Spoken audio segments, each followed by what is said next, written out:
communication presence on social media. It's bad enough that so many trends are prioritized ahead of deep work, but to add insult to injury, many of these trends actively decrease one's ability to go deep.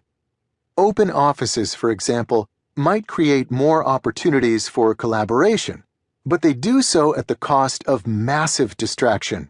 To quote the results of experiments conducted for a British TV special titled The Secret Life of Office Buildings. If you were just getting into some work and a phone goes off in the background, it ruins what you were concentrating on, said the neuroscientist who ran the experiments for the show. Even though you were not aware at the time, the brain responds to distractions. Similar issues apply to the rise of real-time messaging. Email inboxes, in theory, can distract you only when you choose to open them, whereas instant messenger systems are meant to be always active, magnifying the impact of interruption. Gloria Mark, a professor of informatics at the University of California, Irvine, is an expert on the science of attention fragmentation. In a well-cited study, Mark and her co-authors observed knowledge workers in real offices and found that an interruption, even if short, delays the total time required to complete a task by a significant fraction. This was reported by subjects as being very detrimental, she summarized with typical academic understatement. Forcing content producers onto social media also has negative effects on the ability to go deep. Serious journalists, for example, need to focus on doing serious journalism, diving into complicated sources, pulling out connective threads, crafting persuasive prose. So, to ask them to interrupt this deep thinking throughout the day to participate in the frothy back and forth of online tittering seems irrelevant and somewhat demeaning at best, and devastatingly distracting at worst.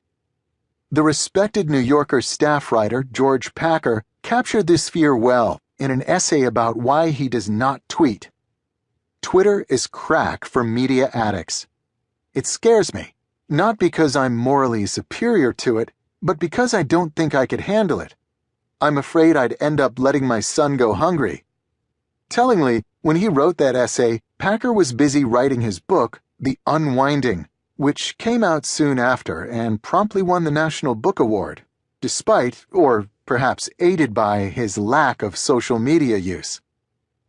To summarize, big trends in business today actively decrease people's ability to perform deep work, even though the benefits promised by these trends, e.g. increased serendipity, faster responses to requests, and more exposure, are arguably dwarfed by the benefits that flow from a commitment to deep work, e.g. the ability to learn hard things fast and produce at an elite level. The goal of this chapter is to explain this paradox. The rareness of deep work, I'll argue, is not due to some fundamental weakness of the habit. When we look closer at why we embrace distraction in the workplace, we'll find the reasons are more arbitrary than we might expect, based on flawed thinking combined with the ambiguity and confusion that often define knowledge work. My objective is to convince you that although our current embrace of distraction is a real phenomenon, it's built on an unstable foundation and can be easily dismissed once you decide to cultivate a deep work ethic. The metric black hole. In the fall of 2012, Tom Cochran, the chief technology officer of Atlantic Media, became alarmed at how much time he seemed to spend on email. So, like any good techie, he decided to quantify this unease. Observing his own behavior, he measured that in a single week he received 511 email messages and sent 284. This averaged to around 160 emails per day over a 5-day workweek.